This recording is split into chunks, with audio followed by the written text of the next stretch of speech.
So, yeah, to sort of, as I've said, we're going to be talking about the moon, but I'll say a little bit more about why we're going to talk about the moon. So we've just, last week we finished, on Dharma Night, we tend to do in this room a kind of loose series where we'll explore a theme from different angles over a series of weeks. Each evening stands alone, but there is a kind of build, so you'll get, if you can come regularly on a Monday, you'll get a bit more, but hopefully each thing will stand by itself as well. Last week we finished a series where we were looking at the place of the imagination within a Buddhist life, the way in which imagination could actually be seen as the sort of total vehicle for spiritual development. Is one way of looking at it. It's a faculty that includes not just the intellect, but also the emotion, also our sense of beauty, our sense of empathy. It's a sort of connective, the imagination. It's the way in which our mind becomes flexible so as to step outside of its more habitual boundaries. I can't summarise a whole 4-week series, but that's where we've sort of been recently. And one of the things that was coming up regularly in that was relating to symbols. A symbol being something that, well, in some ways it might be easier to say what it's not. A symbol is not the same as a sign. So you might get a sort of, a pointing finger sign that suggests either a gun or a this way. And a sign is, in a way, you could say, well, that means this. So you can sort of take the meaning of it and you can completely capture the meaning of it in a word. So it's just a picture alternative to a word. So a symbol is not that. A symbol cannot be sort of defined. It cannot be just completely described in conceptual terms. So it's an image, if you like, although it's not necessarily visual. It's an image that contains more meaning than can be explained immediately through words. So a symbol is the kind of imagination sort of link to reality. The Buddhist conception, what the Buddha taught us of ultimate reality goes beyond what he was able to, or anyone is able to, define in words. And that's not to say that sort of words, because words are conceptual. They're sort of rational, if you like. Words can get us a certain amount of the way. They're really important. The rational mind's really important. But we need something that can kind of carry us beyond that, into this territory where words can't go, that contains our sort of feeling, our intuition, and the imagination can take us there. And symbols are often the kind of vehicles to do that. Like, for instance, the lotus, the Buddha sits on a lotus here. The lotus in Buddhism is a really rich symbol that is worth contemplating just in itself. It's something that emerges from the mud and then opens into something beautiful and clear and clean. You can say things about it, but really it needs to just be engaged with directly, to be looked at, to be reflected upon, and its meaning can kind of emerge out of that. So it's therefore a symbol is somehow more direct. It's not mediated through abstract concepts. It's a direct experience with something that, at best, has a kind of relationship of correspondence with ultimate reality. The lotus is, on the level of material form, something, our sort of closest doorway to an aspect of how the mind unfolds in its perfect purity.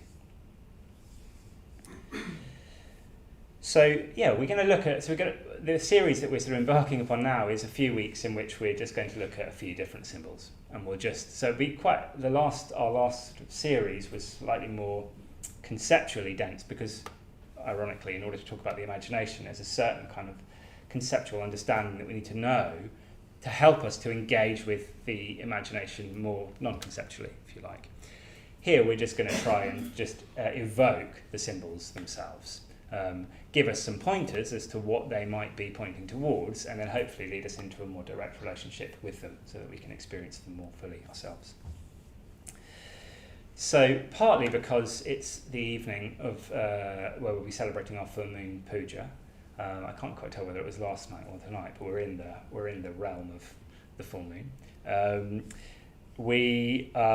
thought we could talk about the moon, because the moon is, as is the sun. The moon is a symbol that you'll meet throughout the Buddhist tradition. It's talked about in lots of different ways to symbolise different aspects of reality.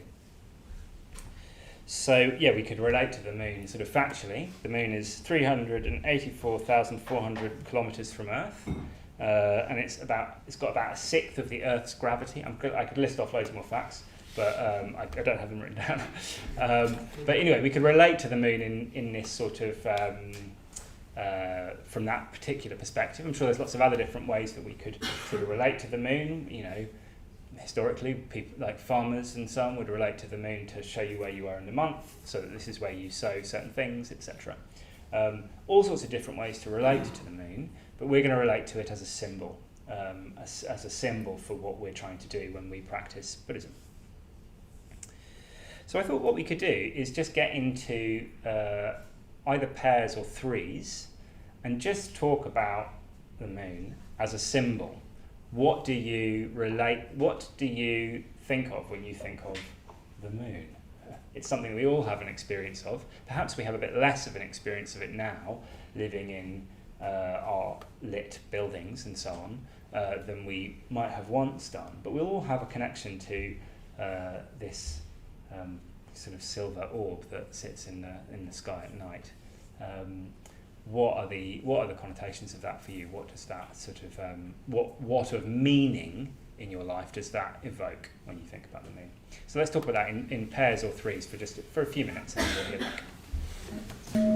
Okay, it'd be great to hear from a few of you of your associations. Let's keep it fairly quick fire. So just to sort of the headline. Yeah, who's up for sharing what your associations were? Yeah. Femininity. So that's say more. Yeah, I guess fertility, all of those associations. Menstruation. Yeah. Yeah, definitely. Yeah. What else?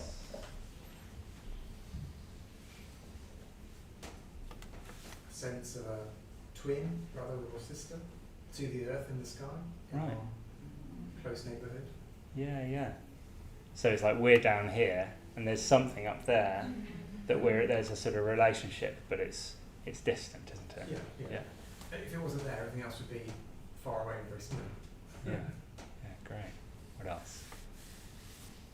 Night star.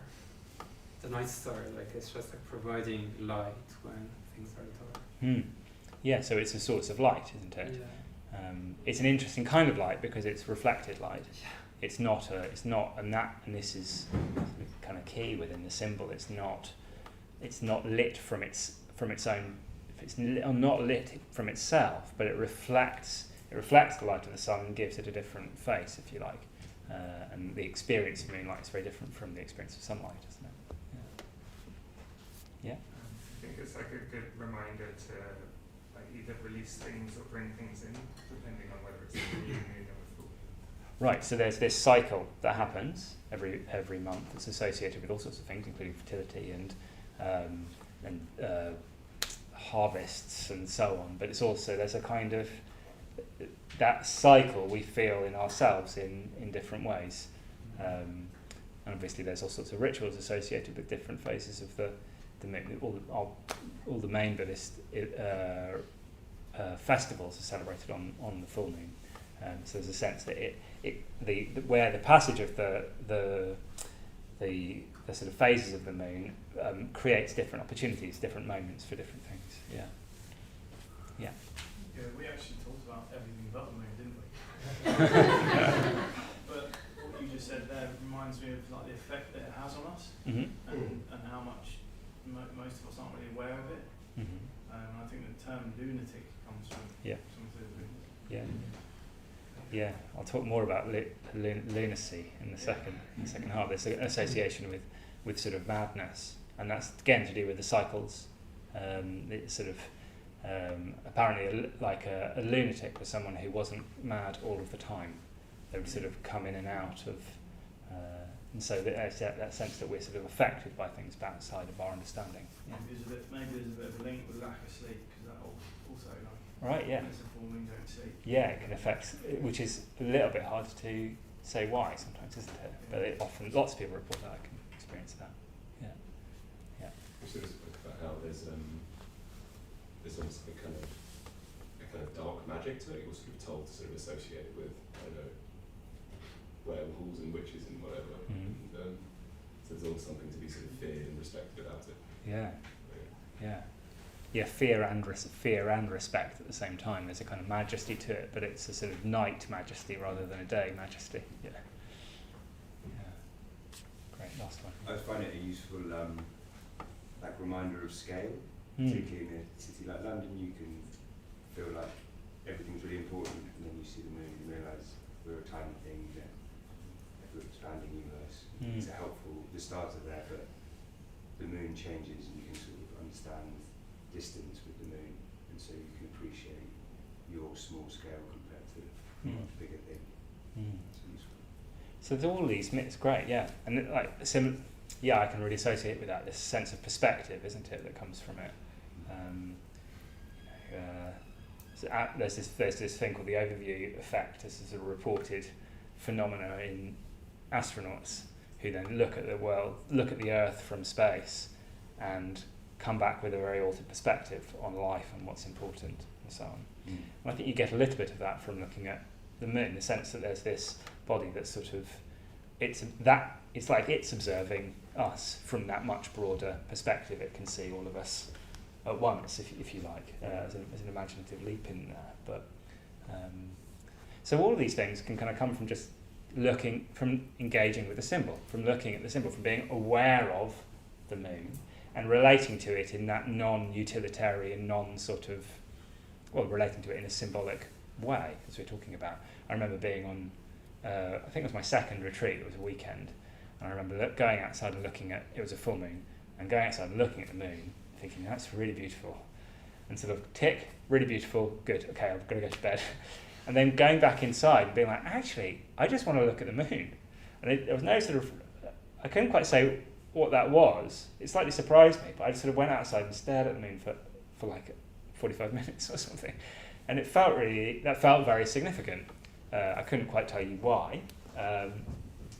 But it was like in that more expansive state, being on retreat, it felt like that was something that I could do, and there was a kind of richness in that. Perhaps something of all of what we've talked about is sort of encapsulated within that, and it's by engaging with the symbol itself that something of that can, the meaning of all of that can kind of emerge.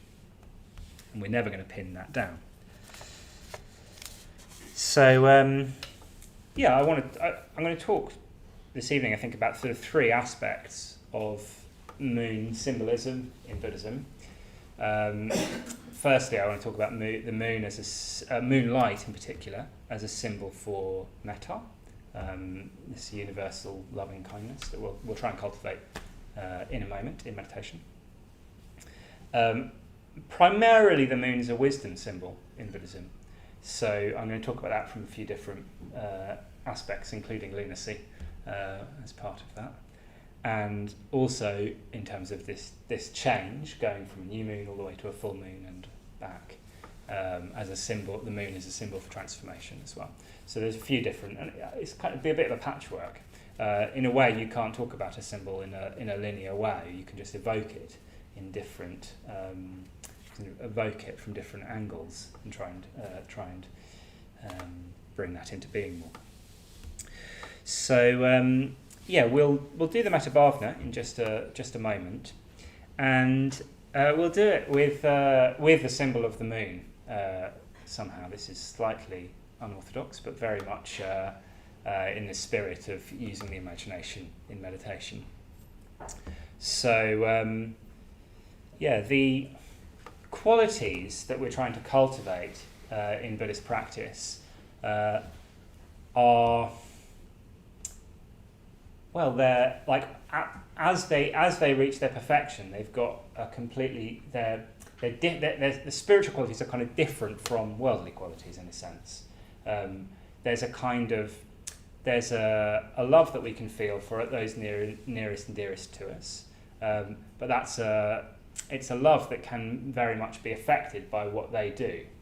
So, we might love our partner, but if they cheat on us, we stop feeling quite so loving towards them, for instance. That's fine. It's a completely natural state of being. It's not entirely a negative thing to feel those sort of bonds of kin with people. But metta, this quality that we're trying to cultivate, goes beyond that, because it isn't. It's not got as much of us in us. It's not got the sort of what the Buddhist tradition might talk about as the heat of the passions, the heat of sort of our tendency to craving and aversion. It's not got that sort of mixed up in it. It does not. We've not got such a stake in it. So metta as a quality is impartial in that sense. It loves where there is sort of no reason to love beyond the fact that it's awareness meeting life. No sense of what's in it for me at all. And so I think moonlight gives us a quality of that. It's like a light, it's a cool light. It's a light that is sort of free from the sort of heat of the sun, but reflected, but through reflection it's got that sort of cooling quality. So that in a way could be a symbol for metta. These qualities, that we're cultivating, when they're untainted by egotism in their typical way, they're remarkable. The Dhammapada talks about how, as we cultivate these qualities, the cultivation of these qualities, these truly egoless qualities, is like the moon being freed from clouds. There's a sense of a kind of, I don't know, that speaks for itself, that symbolic image, doesn't it? The moon free from clouds. So metta, because it's not self-interested, is somehow sort of more than us, and I think we can relate to it as that. So maybe just a quick show of hands if you've not done the metta bhavana practice before as we teach it at the Buddhist Centre. That's fine. Yeah. So I'll lead us through it. I won't be able to say very much about the practice. Basically, what we'll be doing is we're bringing different people to mind and seeing if we can wish them well. Basically, I'll say a few phrases that you might want to say to yourself in your mind as you do that, and just trying to cultivate that sense of a well-wishing that goes beyond our own particular preferences. So metta is somehow, therefore, a bit more than us. So we'll relate to metta in this as moonlight, and just see what happens if you do that. Moonlight falling first on ourselves and then on others. This quality that is a blessing, if you like, a replenishing, cooling, healing kind of quality. So we can imaginatively engage with the practice through that particular lens. So we'll set up for meditation and I'll lead us through it. So, I'm going to say a little bit more about the moon. We'll keep evoking the moon from different angles. So we've talked about the moon. I really liked everything everyone had to say, actually. I think we sort of covered quite a broad, we sort of painted quite a broad palette of different sort of colours of the moon, different aspects of the moon. We explored the moonlight in particular as a symbol for metta. We explored that quite directly in meditation. I want to say a bit more about wisdom and transformation in particular. So, I think the moon is primarily a wisdom symbol in the Buddhist tradition. That's probably the way you'll see it the most, is as a symbol for wisdom. So the most common use of the sun and the moon as symbols is to see them as symbols of wisdom being the moon and compassion being the sun. And but there's lots of different ways that sort of places where that kind of shows up. So this image of the moon as a wisdom symbol, I think that's just worth reflecting on in itself. In what way is the moon like wisdom? Again, we can sort of investigate the symbol of that for ourselves, and that might teach us something about wisdom. There's one particular way that turns up, one analogy that turns up, that I'm going to focus on, which is that of the reflection of the moon in water. So this is often used as a analogy for the true nature of phenomenal existence as we experience it. Existence, experience as we know it, is like the reflection of the moon in water. So what might that? Yeah, any idea? What might that be getting to? In what way is our usual experience like the reflection of the moon in water? Any ideas? Yeah. Okay. So not a direct experience of reality, but a sort of mediated experience of it. Right. Yeah. So there's a sort of there's a sense that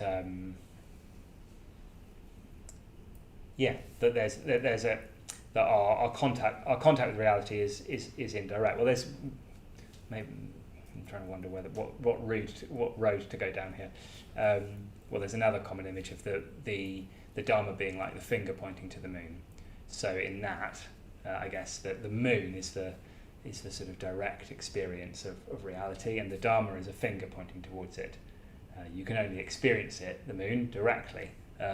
But you need the finger to point you looking in the right direction. So that's got a connotation of that, doesn't it? The reflection of the moon in water suggests that the moon is something more direct, and we're looking at a reflection.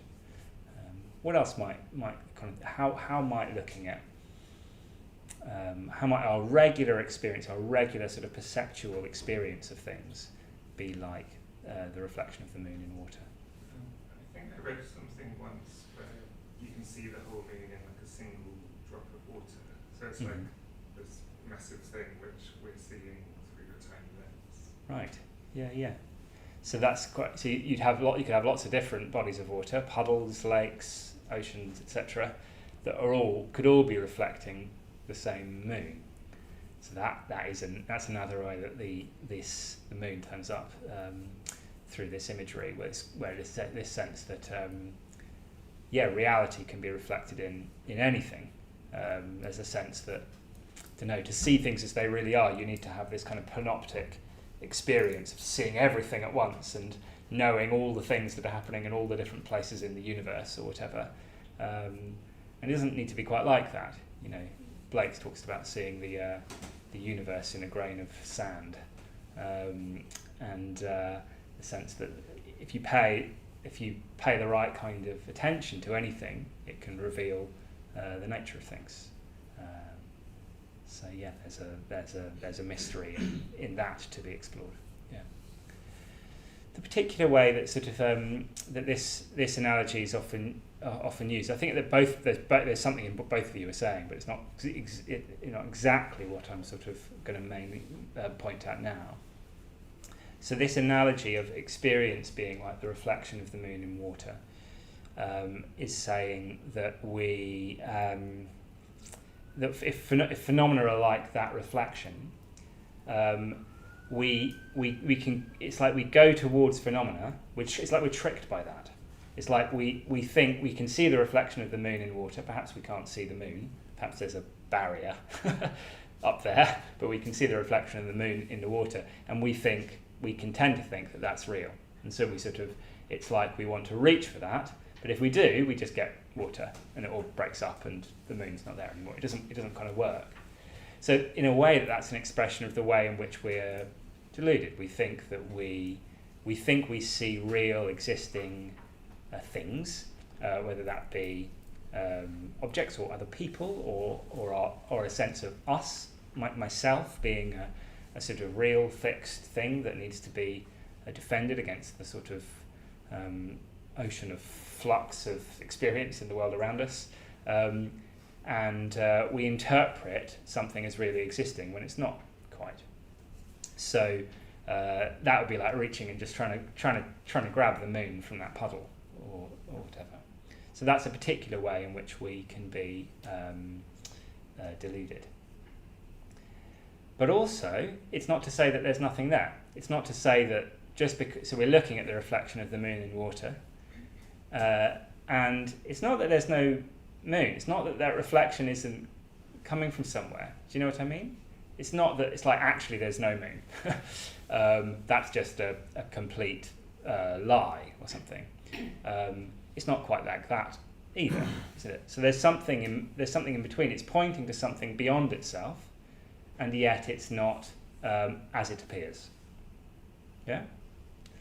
So there's another way of thinking about this is looking at reality as illusion.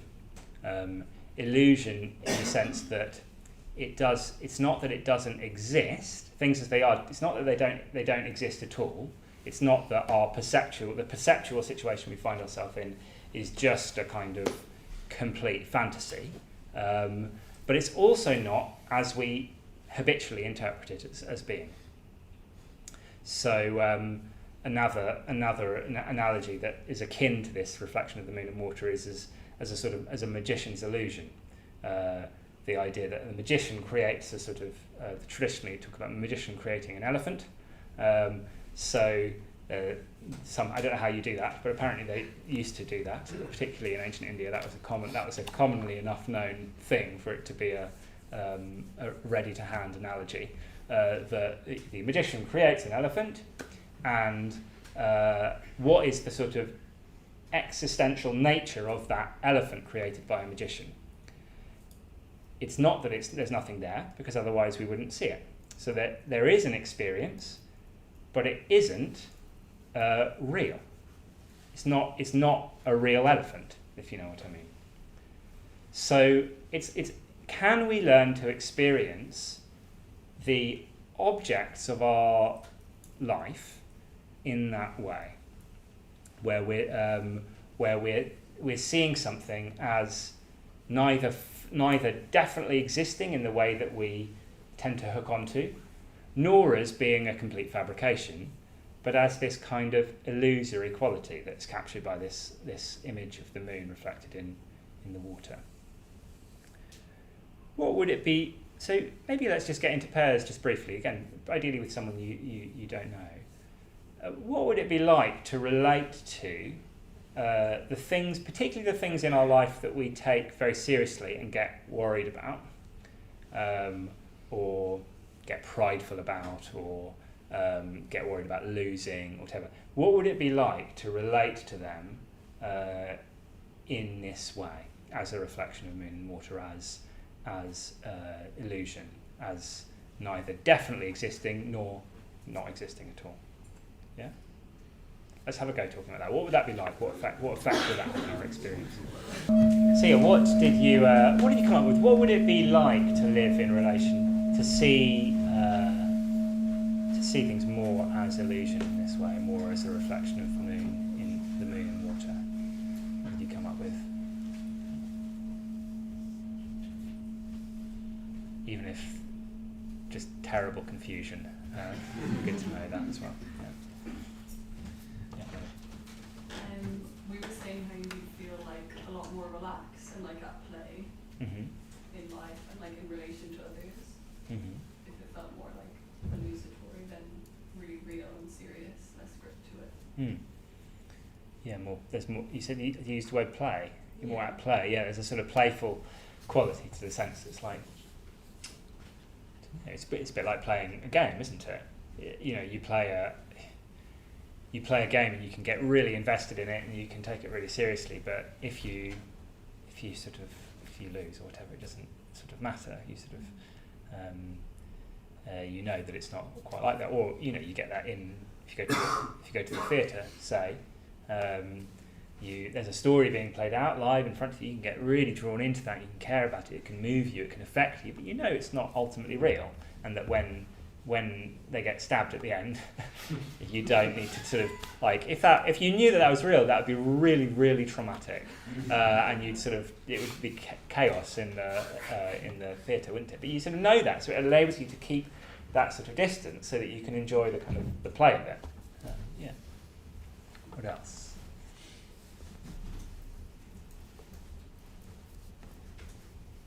Yeah. Is there a I hope this isn't. I don't mean to be like. Maybe I'm being devil's advocate or something. But is there not a risk that you could end up being a bit nihilistic? Right. Yeah. Say more. What would that? What would that look like, or how would that happen? If real, then you don't need to have any.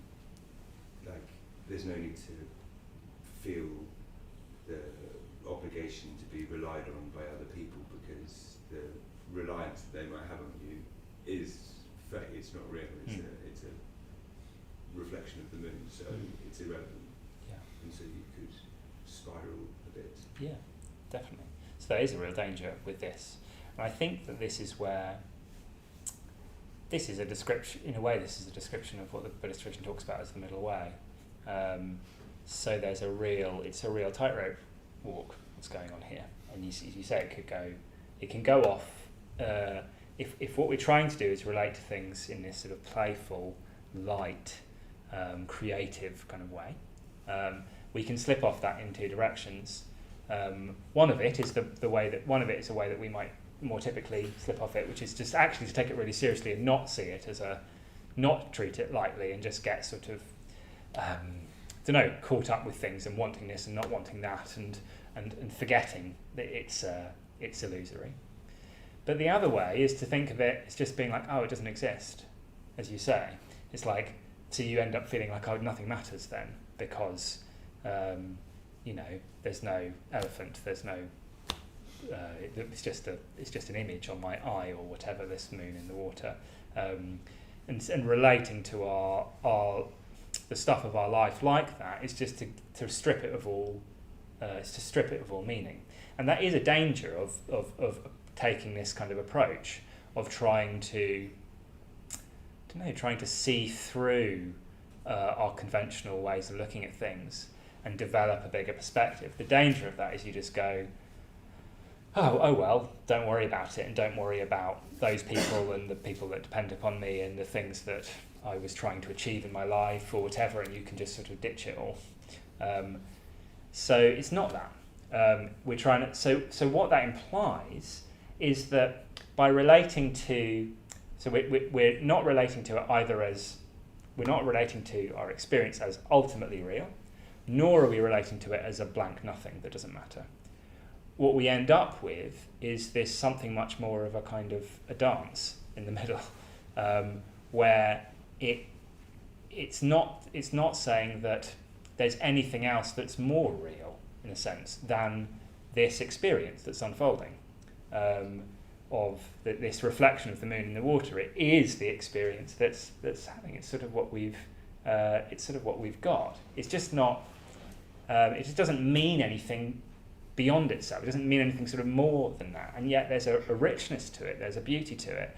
There's all these other experiences of life in these other people around us. There's a magic to that, when we're no longer thinking of it like, okay, this person needs to do this, and I need to have this kind of relationship with that person, and etc., etc. Once that can release, if we don't slip all over to the other side of the direction where we stop caring completely, we're relating to it as something much more playful, as something aesthetic even, so that how we relate to reality is as a magic show. It's magic that what do you do when you watch a magic show? You just sit there in awe and in enjoyment of the phenomena unfolding in front of you. Does that get to something of what you're talking about? Yeah. I have a question. Is this like a feeling of like knowing nothing's real that you get to when you would sort of reach an enlightenment phase, or is this? Because it sounds like I can see it with, like, we talked about like anxiety and stuff, and how you can come up with all these stories that makes a belief feel really real, and then it's not. It's just you're creating a story. But in terms of like experience as a whole, is that something which kind of comes through just lots of meditation? Well, in a sense, there's a with wisdom, wisdom, it's something that ultimately, in its fruition, its fruition is in the enlightened state. Is the Buddha would experience nothing but this perspective, and we don't really know what that is like to experience that completely unfettered by our tendency to contract around an idea of ourselves. And yet, we can definitely, through practice, get tastes of that. We can get a sort of glimpse of that. Sometimes we can get a very, if the conditions are sort of right, particularly if we've been practicing, and sometimes at surprising moments when we're not expecting it, we can get quite a direct glimpse of what that might be like, and our whole perceptual situation can kind of shift. We might describe that in all sorts of different ways. Well, it might be like what we're talking about here, or it might be something else. But also, I think we can get sort of maybe slightly less direct, but slightly more indirect experiences of it. So an experience of beauty is like this that we're talking about here, isn't it? Where you just, you stop wanting anything from an experience and just appreciate it, just enjoy it. That can be an experience of another person, where you're no longer trying to sort of get something particular out of the relationship. You're just delighting in them, in the life in them as another being. So that's all pointing in that direction. And sometimes that might become a much more, that might be a much more sort of revolutionary kind of shift. But yeah, we can get hints of that. We'll all have sort of hints of there being a kind of spectrum of just how kind of tightly we're holding to experience versus how kind of loosely, how playfully. Yeah. So you're talking about reflection. I'm thinking like if it's a reflection, then it's the reflection of something that is real. Mm-hmm. And so it sounds as if like it's an invitation to, rather than focus on this reflection, maybe shift one's like gaze to what is real, what is the cause of that reflection, and like try to look for it, or like meditate about it, or Yeah, I think that's certainly the analogy, the point of this, the finger pointing at the moon analogy, which is where there's a Dharma teaching, which is the finger, and you take that seriously because you've got to understand what the finger means and where it's pointing. But ideally, we're trying to move our awareness to a direct experience of the reality itself. I wonder if the moon reflected in water kind of captures that. I think it's more to do with the nature of the reflection itself. All of these images, they've all got the particular message that they get across, and you can analyse it from different ways, and they don't always stand up for different things. That's why we have lots of different ones to make sort of slightly different and complementary points. Yeah. Is it also like different ideas of transience? Like Say more. Permanence and transience. It's like the body of water remains constant, but the moon will move across the sky, across it. Potentially, yeah. And water will move, but the solidity of the moon remains constant, even if it's not in view. Yeah, I think it'll have connotations of things like that. The images are sort of multivalent in that way. They've got these different sort of connotations. So there's something in all of what we're saying. I think the main point I was sort of wanting to get at with this particular image is to communicate this way of relating to experience, not holding to it so tightly, not taking it so literally or personally, but not also giving up on it completely. Just accepting that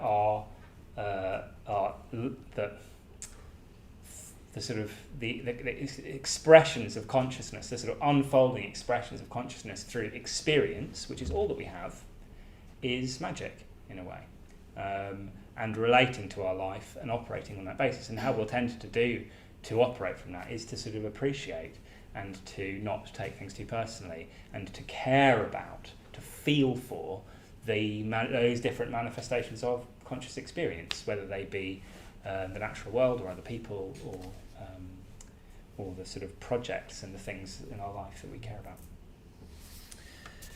So Yeah, sort of moving on to maybe a different aspect about the. I just wanted to say something about lunacy. I really like this. It's very much in the word, isn't it? This sense that moonlight shows us the world differently. When you go out in a familiar environment under moonlight, it's like we've got a different perspective and something's changed. It's got that sort of magical shift. And in this way, the sort of connotations of madness, the Buddhist tradition talks about madness. Often we hear the Buddha talks about how he says all worldlings are mad. So basically, all of us who aren't enlightened are effectively mad. He didn't mince his words. He was saying that basically, by running around, grasping onto certain things, pushing out certain other things away, thereby causing ourselves suffering, is a kind of madness. By being affected by greed, hatred, and the delusion of a fixed and separate self that underlies all of that is a kind of madness. And yet, so that's from the perspective of a Buddha, who is ultimately sane in that sense. He sees us as mad. From our perspective, in our habitual way of relating to the world, we might see the Buddha as mad.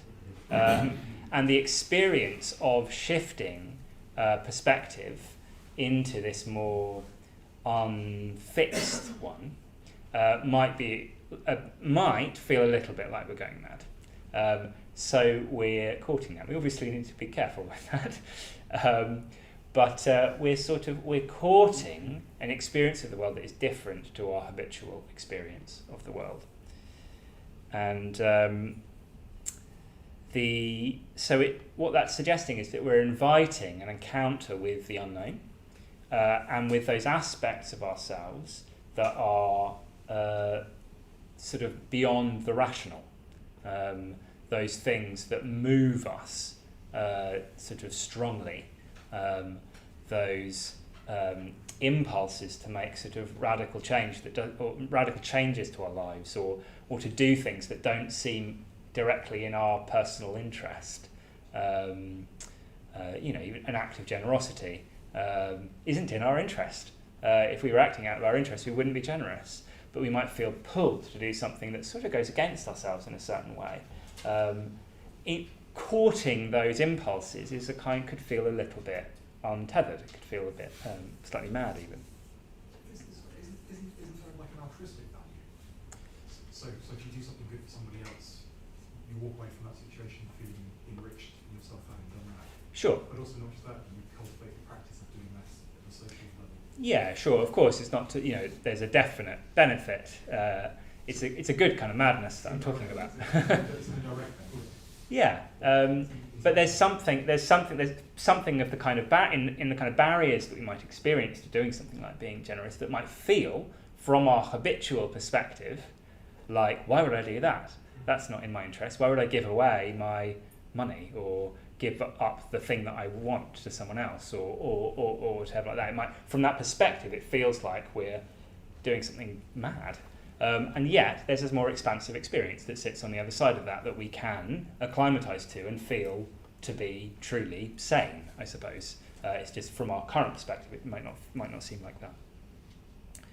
So,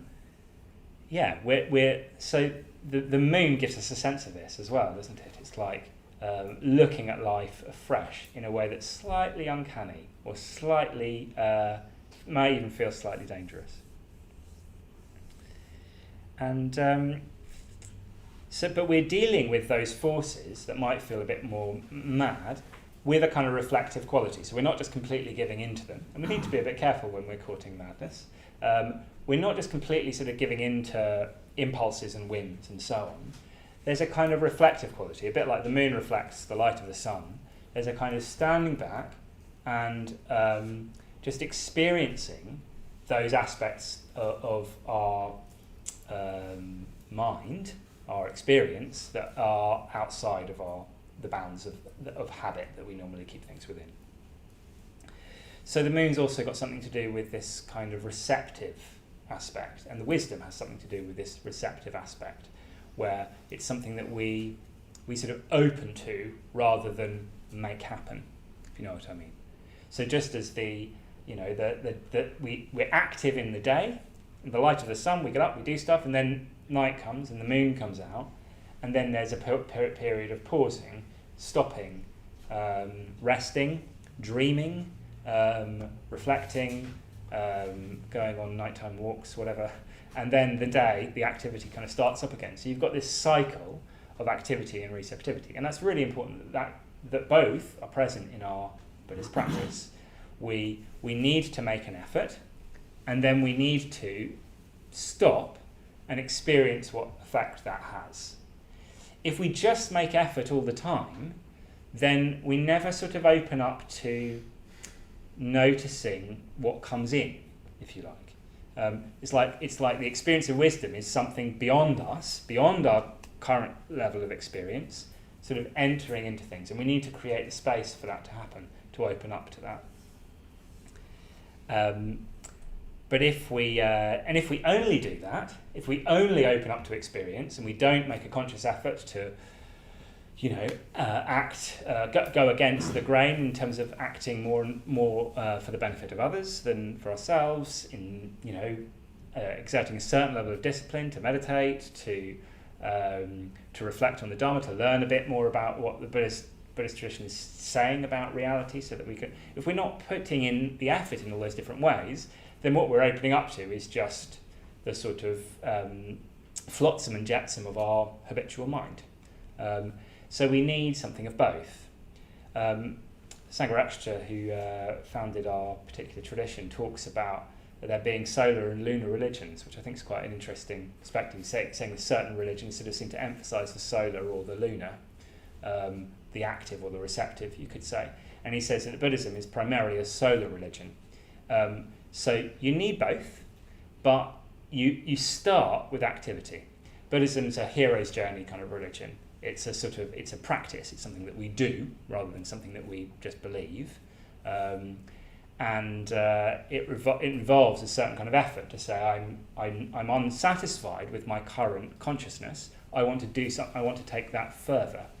So we lead from effort, but then we need that sort of reflective, opening up moment of wisdom.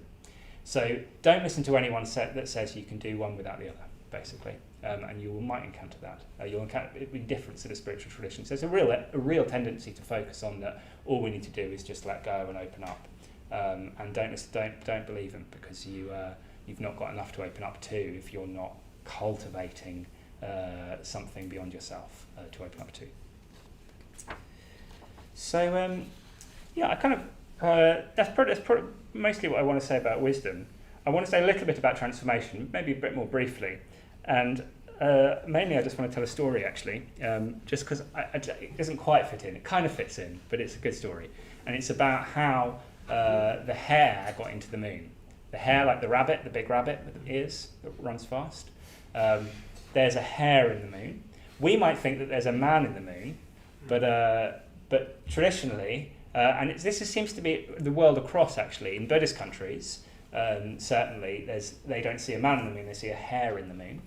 But apparently that was true of pre-Christian Europe, it was true in Africa, it's true in lots of different cultures. That's the story. So the Buddhist tradition has got a story for how that came to be, and it communicates something. So this is from this is one of the Jataka tales. So the Jataka tales are the stories of the sort of previous lives of the Buddha.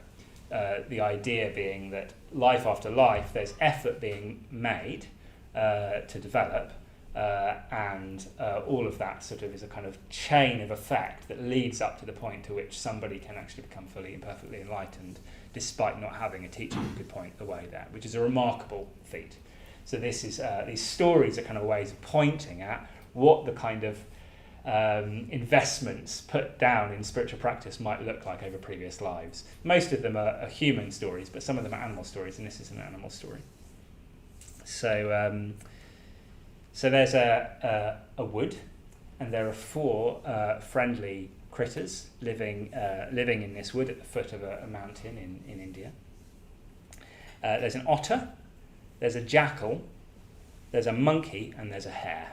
And they're all good friends, but they all tend to respect the hare as the wisest of all of them.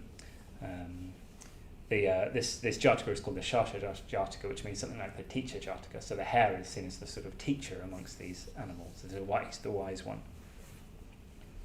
And it was a full moon, and as was typically the tradition at the time, the full moon was a time for spiritual practice. And there was a real culture of people coming to meditate into the woods, go to a secluded place to meditate, especially on a full moon night. And the only issue with going into the woods to meditate, you ideally do it for as long as possible and make as much sort of progress as possible. The main thing that stops you from doing that is that you need to get food, and so you're kept in a wood for a limited period.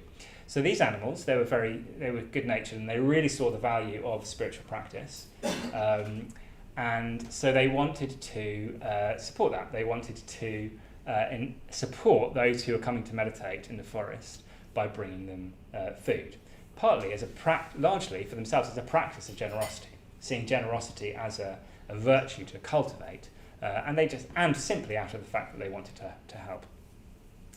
So they all go off to try and find food to give. So the otter goes to the river and it's looking around, and it finds a couple of on the riverbank, a couple of fish tied together with a string through their mouths that have been sort of left there seemingly by a fisherman, and they seem relatively fresh. So he brings them back and thinks, I'll give these to a hungry meditator. And the jackal goes into finds an empty hut. That's sort of the fire's still a bit warm in the grate, but there's no one around. So he wanders in and sees what he could find, and he finds a pot of yogurt and a dead iguana. Yeah, and he sort of thinks, oh, that's good. That's a good meal, a pot of yogurt and a dead iguana. And he sort of says, is anyone there? Is this anyone's? And he thinks, no one seems to be around. I'll have that. That sounds good. So he takes the pot of yogurt and the dead iguana, and the monkey goes up into the trees, as monkeys do, and he picks some rather ripe mangoes, maybe slightly too ripe mangoes. And the dilemma for the hare is that the hare eats grass, and he knows that the human beings don't eat grass, so he feels like he hasn't really got anything of worth to give. But he's quite a remarkable hare, and he realizes, why? I don't have anything to give, but I've heard that people really like the taste of hare, so I could give myself. Here I am. I've got nothing to. I don't need anything in particular. They might benefit from eating me, so, as you do. And at this moment, the sort of the intense. What is said is like, this is a kind of level of generosity, of pure generosity that hadn't been experienced in the ethical universe up to that point. So it made ripples amongst the gods, and the thunder god, his throne, kind of marble throne, kind of heating up, and realised that something of substance was going on. So he thought he would go down to the forest to test them, and he sort of presents himself as a wandering meditator, hungry wandering meditator, and goes into the forest to test the animals. And he visits. He goes into the forest, and first of all, the otter comes up and says, and he's sort of wandering around, going like, I really want to meditate, but I'm very hungry. And so the otter sort of hears him and comes over and gives him the gift of these two fish, he's the god of thunder, so he's a little bit picky and realizes that these fish smell slightly off. So he says thanks, but no thanks. And then the jackal comes up and gives him the pot of yogurt with the dead iguana in it, and he thinks, I actually quite like yogurt, but there's a dead iguana in this yogurt, so I'll pass. And the monkey offers him some mangoes, but they're very sort of sweet. They're sort of leaking. They're very sort of overripe and squidgy. And then the hare comes and says, I don't have anything to offer, But what you could do is you could just build a bonfire. And then we'll see. so the disguised thunder god builds a bonfire, gets it really blazing, and once it's blazing, the hare just leaps into the centre of the fire in one sort of mad moment, just jumps into the centre of the fire and rests there.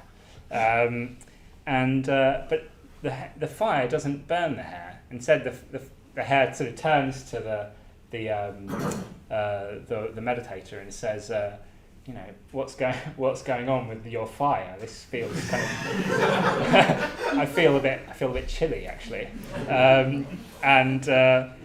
And at that moment, the meditator reveals his true identity as the thunder god, and explains that this was a test of the hare's generosity, and it passed. It really was. That generous impulse really had happened and really was followed through on.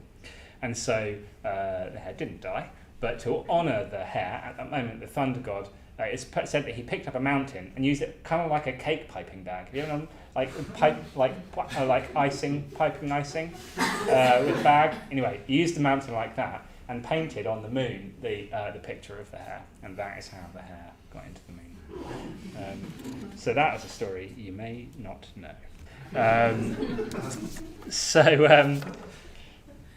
I think in a way I'm gonna just let the story stand alone. But I love stories like that, and it's the ways of just communicating, a very genuine value. It's like there's all these other animals we're giving kind of in a conventional way, like I'll give something that's not going to affect me too much. I'll give something that maybe isn't even exactly mine to give.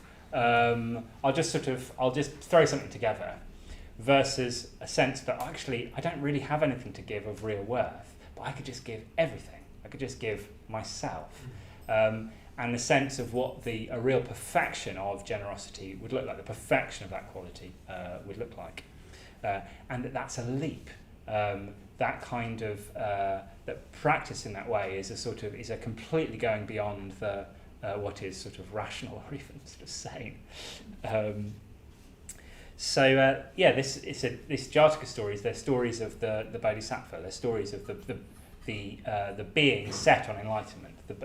In this case, what became Shakyamuni Buddha. And in that, the image often of the Bodhisattva is of the new moon, and the image of the Buddha is of the full moon. So you have the sense that there's this movement from the initial dawning of some genuine wisdom. To be practicing the perfections in that way would involve a certain level of genuine wisdom that would dawn gradually into the full moon of enlightenment. And that, in a way, is a way of seeing. So this image of transformation, the transformation of the moon from a new moon to a full moon, is the slow dawning of our practice, rather than seeing the enlightenment experience as something that I want. And I want to have, and I want to have it as quickly, and I want to find the technique that's going to give it to me as quickly as possible. This way of looking at Buddhist practice is as a gathering, a slow gathering through moment after moment, even life after life, of practicing these perfections, traditionally talked about in terms of generosity, perfection of ethics, of energy, of patience, of meditation and absorption, and of wisdom. There's lots of other ways of talking about it. But what that's saying is that we're building something. We're building a momentum, so that's less focused on the goal and just getting to the goal, and is more focused on the kind of the path and just keeping on moving in that direction. And then when that's the case, we know where we're headed, but it's not really about that. Just this last week, I was in Scotland with a couple of friends walking the West Highland Way, which is just under 100 miles of walking through sunshine and rain and midges. And it wouldn't make sense to do it if there wasn't an end point and there wasn't a particular trail of a certain length to to get there and to achieve something. But it really wasn't about the moment where we sat on a bench in Fort William in the rain. It was much more about the act of sort of moving there. That's a spiritual cliche, isn't it? It's not about the goal, it's about the path. But there's something of feeling like it doesn't matter when we get there or not. If we know the direction we're heading in, if the moon is gradually filling out in our life and in our practice, then that is satisfying enough in itself. That can be the kind of focus of our practice and of our life ultimately.